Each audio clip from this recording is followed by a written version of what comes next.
Son rapor Çin'in Uygur topluluğunu izleme yöntemlerine dair endişe verici bir tabloyu gün yüzüne çıkardı.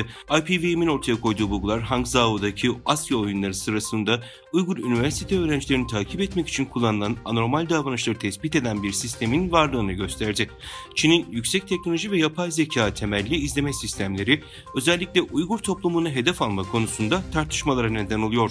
Geçmişte de Çin'in Uygurları yüz tanıma sistemleriyle izlediği yönünde suçlamalar vardı.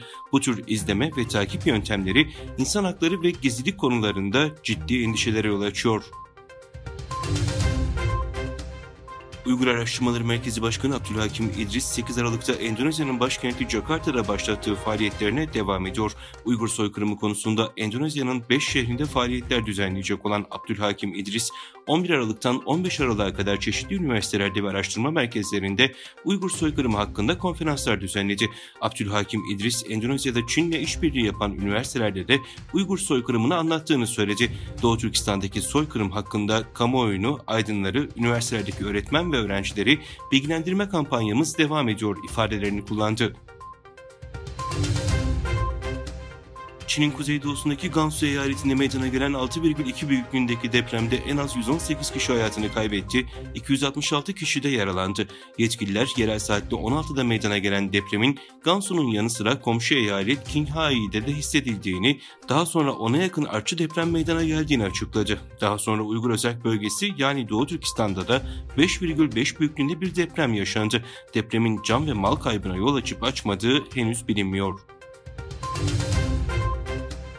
Çin ilk olarak Eylül ayında iPhone yasağını devreye aldı. Bu karara göre belirli eyaletlerdeki kamu kurumu çalışanlarının Apple cihazlarını kullanması yasaklandı. Son karara göre Çin ülke genelinde kamu çalışanlarının iPhone kullanmasını veya ofise getirmesinin önüne geçmeyi hedefliyor.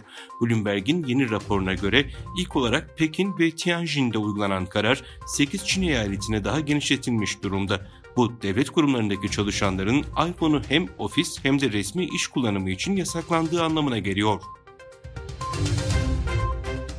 Tayvan Savunma Bakanlığı, Tayvan Adası'nın çevresinde Çin'e ait 2 yüksek irtifa balonunun tespit edildiğini bildirdi. Savunma Bakanlığı'nın sosyal paylaşım sitesi X'teki hesabından yapılan açıklamada, balonların adanın kuzey ucundaki Keelung kentinin 110 deniz mili yani yaklaşık 203 kilometre kuzeybatısında 27.000 fitte görüldüğü belirtildi. Şubat'ta Çin'e ait yüksek irtifa balonunun ABD hava sahasına girmesi iki ülke arasında gerginliğe yol açmıştı.